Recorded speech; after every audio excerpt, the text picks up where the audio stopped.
really looking for clicks, it would be like... The secrets to Warren Buffett's success. Unlocked. You know what? Something like that probably would get a lot of views, Right. honestly. It'll be total clickbait if we say something like that, since we'll be like, we have no idea. Hey, I think this world is powered on clickbait, honestly. I mean, there's certainly some of that for sure. Well, with that, folks, here is a podcast fueled by clickbait. Cue the music. We are Robert and Kalyn Get Rich. This is episode 14. Today is July the 10th, 2024. We are coming to you from a secret bunker underneath Hurricane Barrel. Nothing will stop us from delivering you the crushing content, the biting reviews, and the sharp-witted comedy that we deliver week in and week out, hopefully for your drive home on Friday afternoon. I'm Robert Kimmel. I'm your host. This is Kalyn Kimmel, my sister and co-host. We deliver all this crushing criticism and whatever. Truth. And, yes, but what do we not deliver? Financial advice or investment advice, either one. And since we're early here in the podcast, what, Kalyn, do you recommend that they do? Go find someone who knows what they're talking about. If you're wanting financial advice, and then crush the like button and subscribe and send this to all your family and friends and everyone you know. That's right. So that they can share the truth.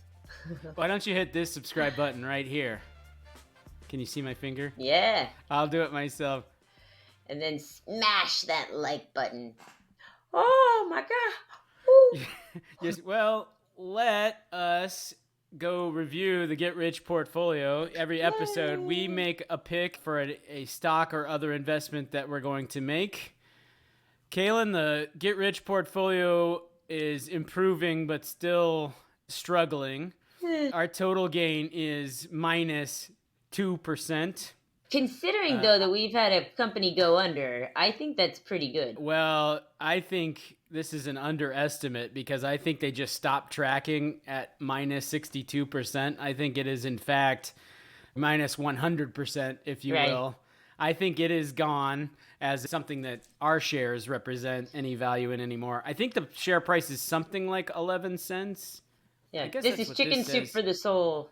By the way, Chicken Soup for Soul Entertainment, which I want to dive into. I've learned a few things about it. So we'll talk about that over the course of the podcast. What's killing it? Well, Eagle Pharmaceuticals. Oh, yeah. 33%. Wow. And I bet you want to know the reason for that. I will show you. The reason is... they got bought by Chicken Soup for the Soul. The reason that Eagle Pharmaceuticals is doing so well is... no reason at all. The last thing showing is another delisting notification. Classic. That's a month old, so I have no idea why it's popped so much. Like, all right, 5 days, up 10%. It's been on kind of a tear over the past few months. And I think our timing was good, by the way. The reason we're up 33%. But it looks like it's crashing back to earth today. It's down 6%, but... I don't know. Yeah, let's see this. Look at the shape of this chart. Amazing. Another one that's really dragging us down is TXMD. No kidding. And they're collecting royalties out of their office in Boca Raton, Florida. Am I the asshole's doing okay? Yeah, not so bad. I have not invested. Fannie Mae, we bought that last week, and it just right off the bat just dropped 4%. Golly.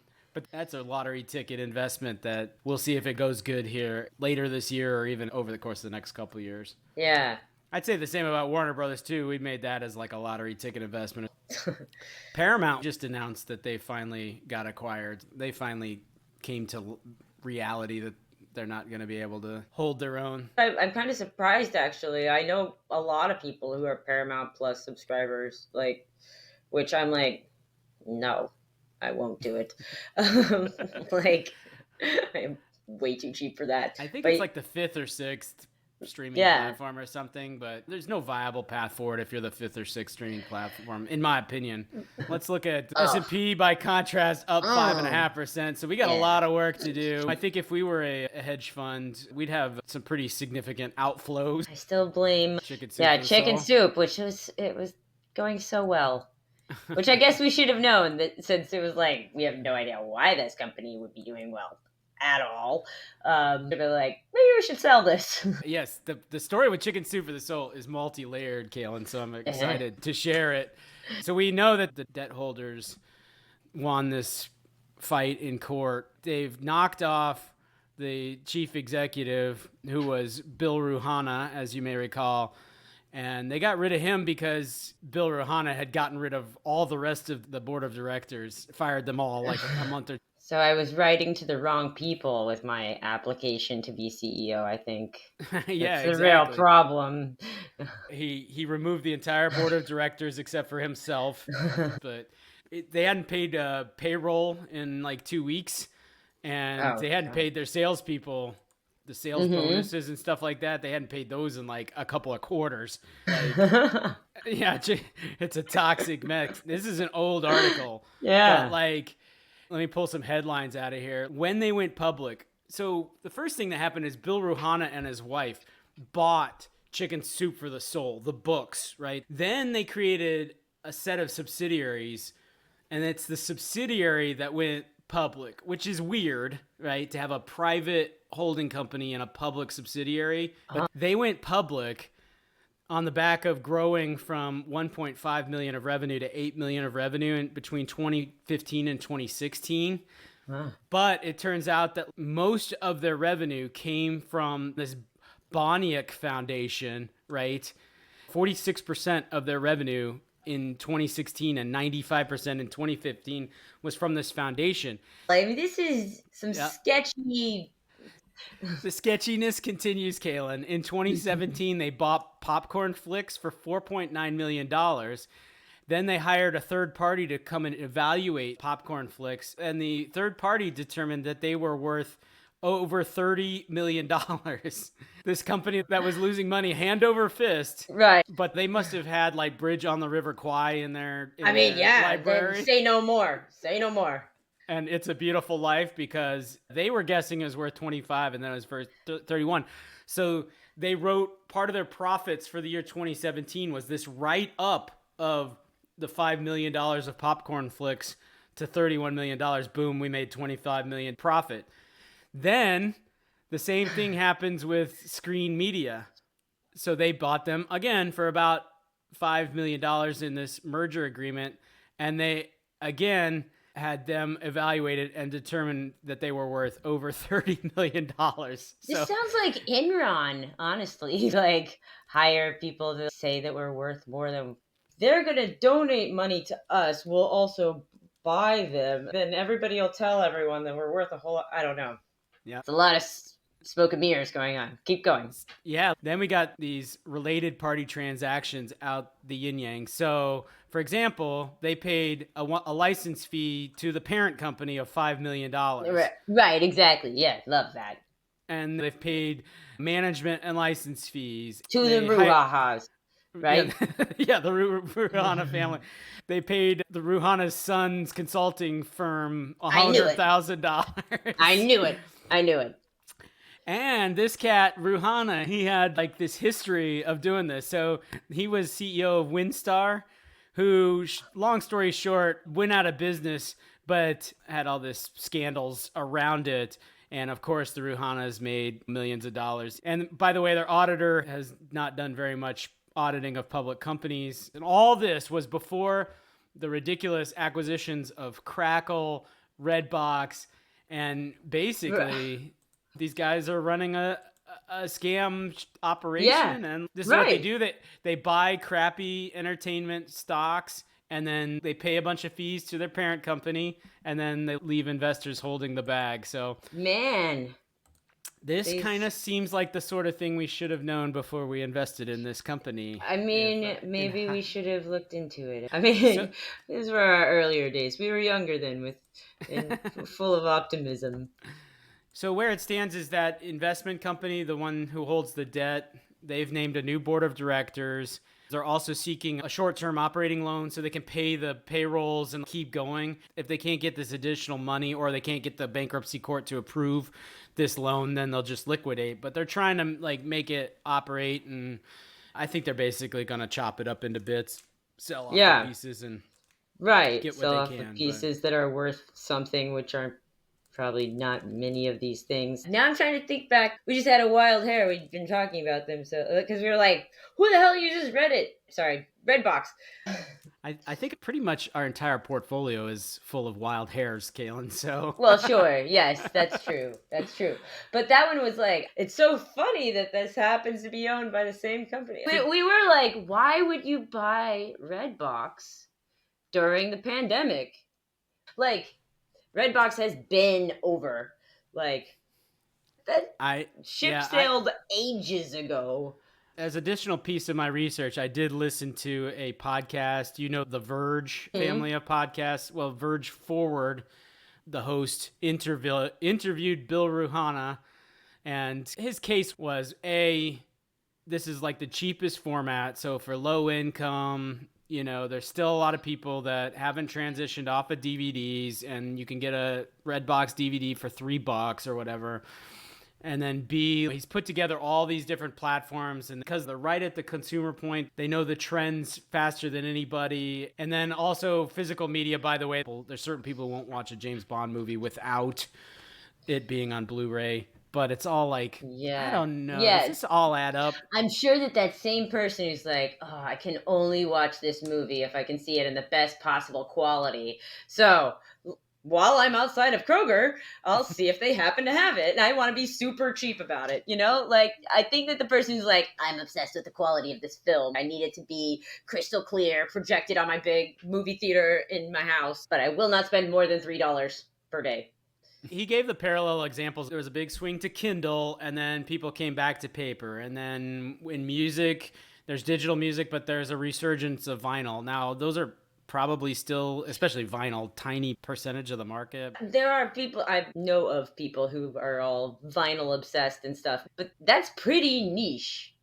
And I think that if you're that person, like my buddy Adrian is really into laser discs and has a laser disc player and will go out and buy. I'm like, I don't even know. I'm like, this is the most ridiculous thing I've ever heard of in my life, like hands down. But he goes and buys laser discs of the newest movies and stuff, whatever. You're going to go buy them. You know, you're going to want what you want, and you're going to want to have Blu-ray, and you're going to want to own it. And the Laserdisc market at its peak is not going to support 30,000 Redbox kiosks. So right, and should not be valued at, $800 million or whatever they value. Exactly. I mean, he said, look, we did the math, and even at 30% of pre-COVID volumes. Oh, you guys did the math, did you? You and your accountants who are in your pocket. You're like, let's just massage the numbers a little bit, Yeah, I think the math was definitely very hinky. At best, it was bad math, and at worst, it was evil math. Like fraud? Yeah. Fraudulent math. The thing that I remember you talking about with Redbox that I was like, oh, there's something, is that they provided service to all the other, like the Amazon boxes or what, then that sounds like a legit business, because there does need to be some company to take care of all of that shit. No, he mentioned that too. Basically, he was saying that revenue from that offsets the cost of doing the service, which was part of the math. That's why you only need 30% of the volume of pre-COVID. So I don't know if they didn't hit 30% of the volume, or that math is just baloney. I tend to think it's probably baloney. It kind of reminds me, like Uber Eats and all of the like food delivery, Grubhub, etc. Like apparently none of them make money, at all. They're all just constantly hemorrhaging money, and it's just to provide this service, which I'm like, and it certainly seems like you should be making money since you charge me a freaking fortune every time I get. I'm like, I'm too lazy to go to cook anything, so I'm gonna get fajitas delivered, and it's gonna cost me $60 for just me, and I'm like, oh, God, I need a job. Yeah, I think Uber Eats drivers are basically just extracting money from their car, or at best, Uber Eats helping them make their car payments kind of thing. Your boy, John Oliver. Oliver, yeah. Yeah, he did a thing on these food delivery services. I actually watched that. So that might have been what I saw. Yeah, that's probably where you're getting your information from. So. Yeah, I get all my information from comedy shows. Like yeah, right. Jon Stewart's back on the Daily Show. Did you see that? I saw the clip you sent me. It was very funny until it was sad. My favorite line is, a lot of people have resting 25th Amendment face. So I showed that video to Mom and Dad, and they did not get that joke at all. They were like, wait, what's the 25th Amendment? What does that mean? I'm like, you guys are hopeless. But predictably, it just started a fight. The two of them going, like, I was just meaning for you to watch because it's funny to laugh at the situation we're all in. Funny but sad. Incredible. I mean, yeah, I choose not to think about it. Well, I know what you probably spent a lot of your time thinking about is gummy bear sex. So I have important news on this to mention that Etsy is taking off their mature products. No!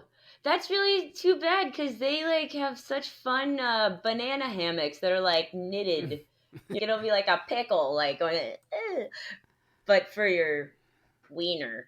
Your wiener. Is that what they called it on that show? Yeah. Oh no, Willie. What do you think of this, Willie? Do you like foreskin? What's it called? Naked Attraction. It is Naked Attraction. Yeah, I just saw it referenced on YouTube. It was like stereotypes about men, and they had 10 men, and they'll be like, okay, what percentage of straight men cheat or whatever? The girls are like, I think 85% of men cheat. And I was like, what? Like, you've had a rough go, honey. But anyway, so they also had a gay guy. The question came up, what percentage of straight men in America are circumcised? And he's like, have you guys ever seen Naked Attraction? Maybe I just think that that more men are not circumcised because of that show. Because, like, nobody's circumcised on that show. I was like, oh, I know. So here's some of the things they're banning on Etsy. Printed visual materials that exist for the purpose of sexual arousal or stimulation. So if you're going to buy that gummy bear print, you better do it before July 29th. This just came out since our last episode. And also anything printed or embroidered with sexual slogan related to daddy, mommy, or any other family member. It's like, hey, stepbro. Etsy offered examples that could not be printed in a family newspaper. Why are they getting so puritanical at Etsy? I think it has to do with there's increasing concern about children and teens just in general on the internet getting access to this stuff, getting the access to knit tea cozies for your willy. That's a mommy. That's like, look like a pickle with like warts on it and stuff, and it's like, hey, mommy. I don't know. I think that's okay for kids. Well, I guess I'm not surprised now that I know that Etsy is all about. Yeah, not like Chicken Soup for the Soul. No, not like those owners. Yeah, the least wholesome company in the world. Chicken Soup for the Soul. I guess if you're going to scam people, what better veneer than Chicken Soup for the Soul? The most wholesome name you could think of, almost. Yeah. I mean, the brouhaha started with a lot of money, apparently, right? Because they bought them outright. This private family. Yes. So they're already loaded. I wonder if they've done this before. Well, they had the controversy around WinStar, that media firm, 10 or 20 years ago. So this guy has a history of controversy around him. We'll see if it gets his comeuppance or not. If history's any guide, nothing will come of it, and he'll leave with millions, and he'll turn around and do it again. Yeah. So what do we do as the shareholders? Do people sue? Yes. I get the sense that the HPB Capital is suing, but it's also part of this bankruptcy. But is that the whole like purpose of the subsidiaries and the layering so that like money is separated, like a la Purdue Pharma? Yeah, that's exactly what it's like. And yes, it's to create layers of protection for the Ruhanas, basically. The Bruhanas. Well, you're not protected from fraud no matter what you do. So if they find any of this fraudulent, then that gives an opportunity for them to break through the corporate veil, as they call it. I mean, I almost don't see how it can't be. They hire their son, whoever they're having evaluate their stuff seems to be in their pocket. I think this is part of the world. I mean, the whole Hunter Biden mess earlier was from him being on this board of directors for this Ukrainian Right. what company, mining company or something, and he's like, what do you know about mining? Nothing. Yeah. What was your compensation? This compensation is like $250,000 a meeting or something Right. per board meeting, and there's only one reason Hunter Biden is on this board of directors. Right. This is the thing that makes the Republicans absolutely batshit crazy, is that he can be on this board and there's no questions asked, and I mean, and fair. Like, like it does seem shady AF, Like, we're not even trying to have some smoke and mirrors here. It's just like, oh yeah, your daddy's still president, right? Okay, good. So you want to be on our board? We'll give you lots of money. Put in a good word. I had one more minor update, but we talked about semaglutide shortages. Oh, yeah. Episodes ago. So I did some research on that too, and there's quite a bit of speculation. Nobody really knows, but the strongest case that I thought was made was for the fact that the shortage is not of the compound itself, but the shortage is actually in the delivery, the pens, and more accurately, it's in the capacity of the machines that fill the pens. So this starts to make a little more sense because the compounders don't put it in the pens, right? Right. You just get a vial and you get a syringe, right? Mm-hmm. And I could see a manufacturer that the capacity of the filling machine, you only can do so many pens per hour. That does make a lot of sense.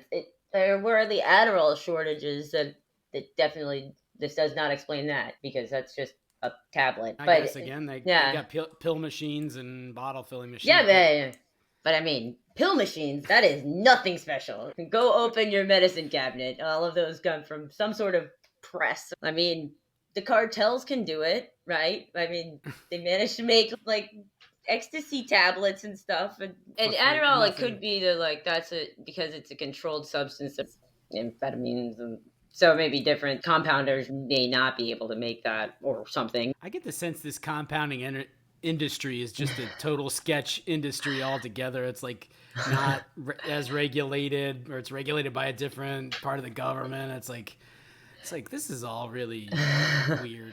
It's like, yeah. We got this controlled substance. We got all these rules, but if you go to those guys, yeah, right. They're like, whatever, sure. Mix it in the bowl. Yeah, exactly, right. We're going to the apothecary. Let me put it in the pill press. Voila. Totally legal and totally acceptable. I don't get it. Let us talk about another type of pill, which of course are egg dyeing PAAS. So yes, I know we were looking at Pan American Silver Corp, right. Which is PAAS, but it's more fun to look at PAAS, the Easter egg dyeing company. Yeah. I bet you thought that PAAS was named after the founder, but it is not. Only if they're Dutch. They named it that. It's a shortened version of Easter, which is like Passen. That's German. This cat, William Townley, he had a drugstore and he was like compounding. It all comes back around. I love it. And he got some on his shirt, and he decided it would be better if you could put it in like. He dropped his hard-boiled egg lunch into his mortar and pestle. He was like, "This is beautiful for Passen." Anyway. Yeah, he started selling his dyes out of his drugstore, and he made displays of his colored eggs and stuff. And eventually the dyes became so popular that he shut down the drugstore and created this whole company to focus on eggs. One holiday per year. It's interesting you should say that because these guys were acquired by Signature Brands LLC. Okay. So Signature Brands, family of brands, which includes PAAS. It includes the Betty Crocker decorating stuff, but also Pumpkin Masters, Gift Pop, and Brand Castle. What does Brand Castle do? They make gingerbread house kits and cookie baking kits for holidays and Christmas. For all the holidays, yeah. Got it. And I was like, yeah, this makes freaking perfect sense that you're so seasonal with one holiday that you then diversify into other holidays. Yeah, this is a cohesive company. Unlike Chicken Soup for the Soul. It's like, we do books, We got a streaming service if you want to watch movies for free and watch 800 commercials for our dog treats that we also sell. And don't forget that we have a Redbox. Like, what the hell? What we'll call it is entertainment. Your dog entertains you, the movies entertain you, going to the grocery store and thinking about getting a movie entertains you, and also reading these hokey books also entertain you. It's all part of our grand plan. We're gonna put these pieces together, and then we will have all this data and information about the consumer and where they buy dog treats. Yeah. You're so right. And most of the stuff they make, I mean, they make these things that are made out of plastic or whatever. I'm sure they outsource those to China, but like most of the stuff they made is like food color, dyed, icings, colorings. Yeah.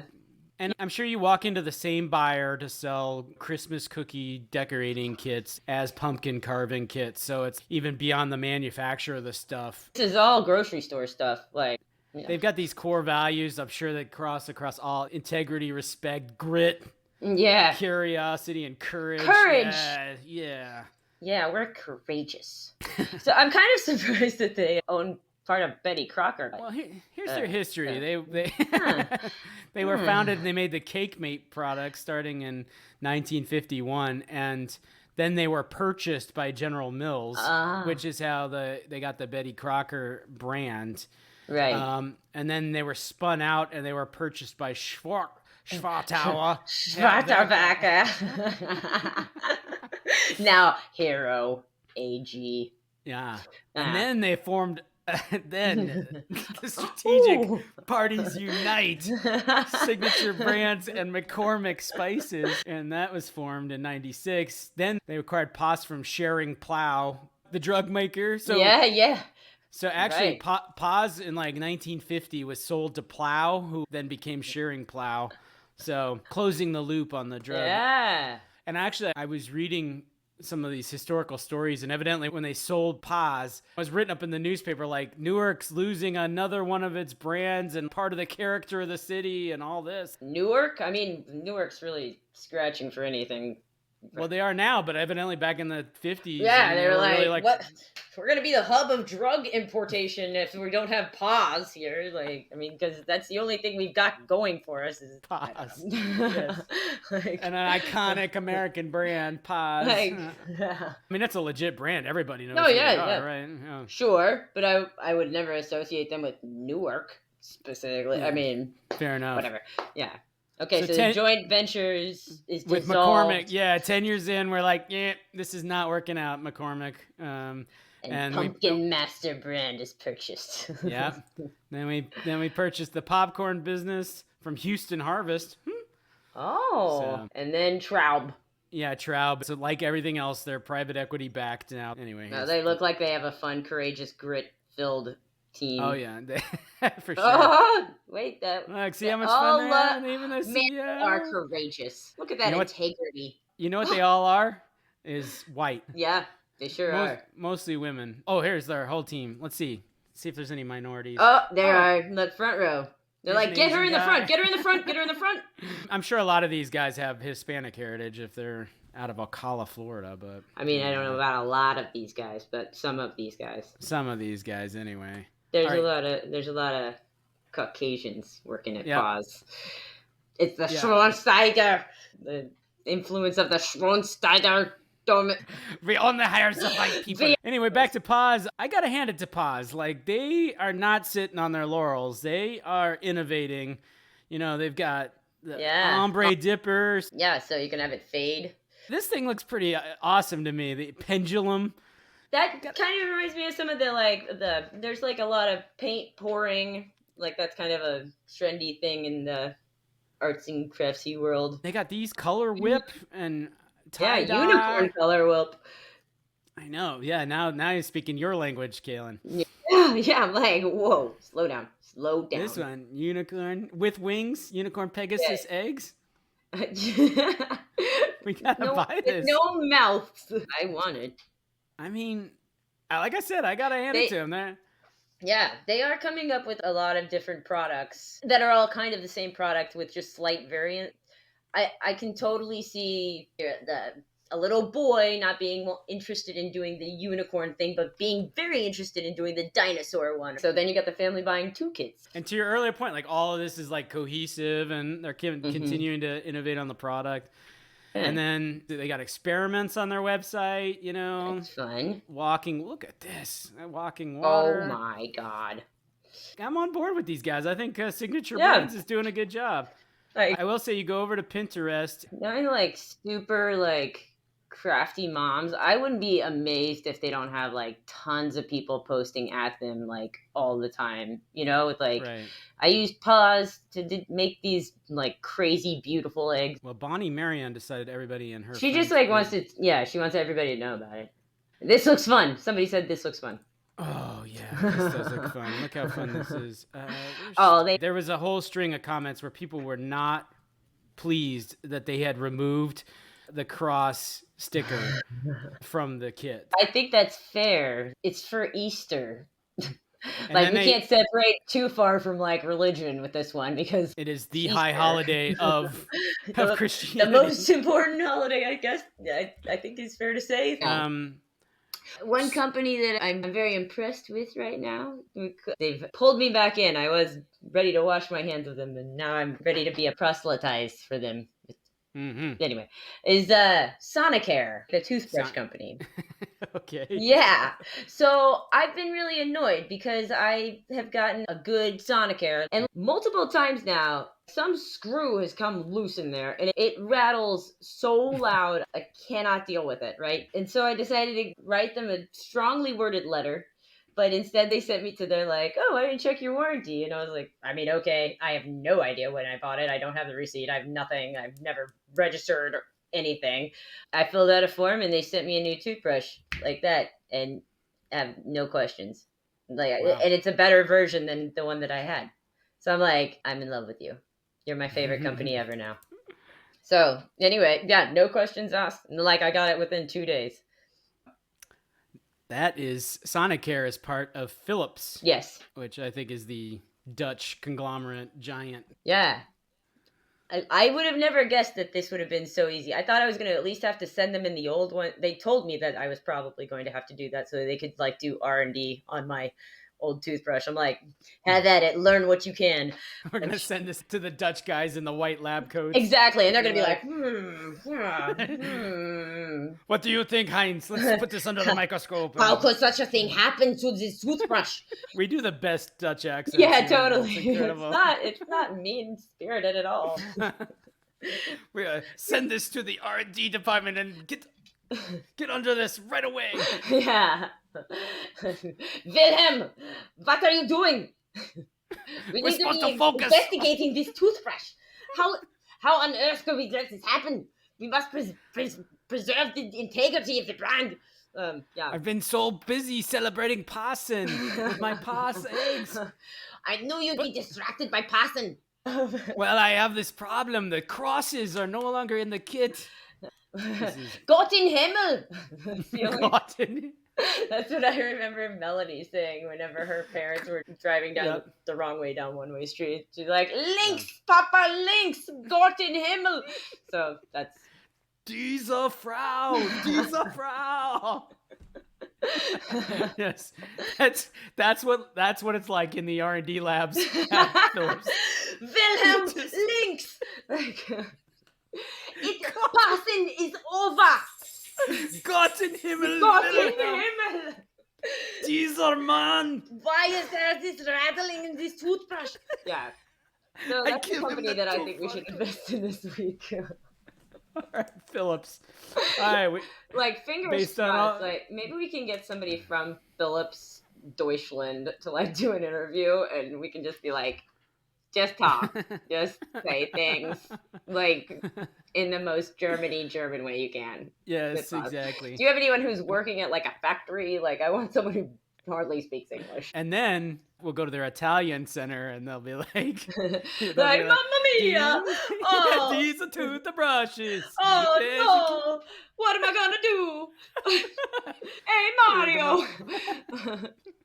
We got to get some more honey. Philips is full of stereotypical Europeans from north to south. The quintessential version of the American semi-playfully xenophobic. They go to meetings and guys are like wearing lederhosen. Absolutely. And, like, sombreros and stuff. Yeah. Like, whoever's representing Italy better have, like, a mustache. And, like, you're allowed to wear white and red. They're like, who brought the meatballs to the meeting? And they're all like, hey, it's me. Mario. And my brother Luigi. I'm sure there's an office in Japan, but I'll have to channel my anime like. Yeah, you always start the. Yeah. All right, let's Zoom call into the Tokyo office. 100%. Yeah, if they let us. These are toothbrushes. I'll be like, this is my toothbrush. And they'll, it's a precious toothbrush. So much information we have gained. All right. Do you have a podcast recommendation for this week? Well, I was thinking that you would have Yes. It is my turn. Well, I mean, and you were talking about the podcast about the brouhahas earlier, so. I don't know if I could go out and actually recommend the Vergecast, having listened to 20 minutes of one episode, but yeah. Well, what do you got? What I was thinking about is on Apple Podcasts, it has the Up Next, and it's like, here's the shows that I tend to like and listen to. But I was thinking, what if it comes up is going to jump to the top of my list every time? And the answer is Bill Maher. It's his HBO show, the audio to it, but it's Real Time with Bill Maher. Yeah. But I just find he's leaning, but he's center leaning. Yeah. And I just like the combination of politics and humor. Yeah. I'm center right leaning, so on occasion he says stuff, and he picks on religion and stuff. I don't like that so much, but right. He did the movie Religulous. Whatever. Combine the word religious and ridiculous, and you have the name of his movie. One thing about that movie, he goes around mocking religious people, right? And then at the end, he's like, all religion want you to just blindly follow, it's just put your faith in this stuff, but instead what you should do is believe me, and there's nothing, and it's like, well, you're spinning the same thing. You're just like asking people to just, okay, I'm going to go with you in the same way that you are specifically attacking religion. I was like, this argument really fell apart for it. Whatever. And made me feel like it was kind of like a hypocritical. And I'm with you. Like in general, I'm not a super religious person myself, but obviously religion does a lot for a lot of people. It's not just like idiots who are just, they're just so stupid and they're into religion. Like, lots of super smart people. It does a lot for people in general. I get annoyed with that too, but I do like Bill Maher. I will say, I think you watched this Bill Burr clip with me one time, right? Where he's like, that religion over there, the things they do and the things they believe in are ridiculous, outlandish. Who in the world? Wait a minute. you know, and you're like, okay. Like if we all stuck to the main points, which you pretty much know when you're being bad, don't do that. Try not to do that. Be good. Love like, one another. And like, maybe I lean a little much on my like moral compass that I think our parents did a good job on. Mine is not always due north. I feel like I know when I'm not being a good person. You know when you're lying or you're cheating, or you know how you know when you're fraudulently scamming investors out of their money by buying defunct video services and giving yourself kickbacks for consulting fees. Oh yeah, you guys, company I just bought, need to pay me $5 million, but I'll give you some shares. Yes, our parents raised us to not do that. Fraudulently scam investors out of their money. Yeah. All right, folks. If you're looking for a podcast that gives you, we do not advocate stealing from investors. That's right. This is a podcast you should listen to and totally 100% believe in to have the proper moral compass. Yeah. You are, cue the music, listening to Robert and Kalyn Get Rich. Yay! You should rate us. You should subscribe. You should send us an email at robertandkalyngetrich@gmail.com. Kalyn is spelled Kalyn. Robert is spelled Robert. Check out some of our other videos. Yes. And make sure subscribe. tell all your friends and tell all your enemies. Send us guest suggestions. We love guests because they tend to send it to their friends to listen and watch as well. Yes. One thing we don't like, Kalyn? Investment advice or financial advice. I guess it's not fair to say we don't like it, but we don't like it when it comes from us or you treat it as if it's financial advice. All of our portfolio is phony, and it's all based on wild hair investments, like our investment today in Philips because of their Sonic Hair toothbrush customer service. And they are the best. They are the best. And with that, we will say, Auf Wiedersehen. We are Auf out. Wiedersehen. Ciao. Ciao. Ciao. Ciao, Bella. And that's it. Bye-bye. Bye.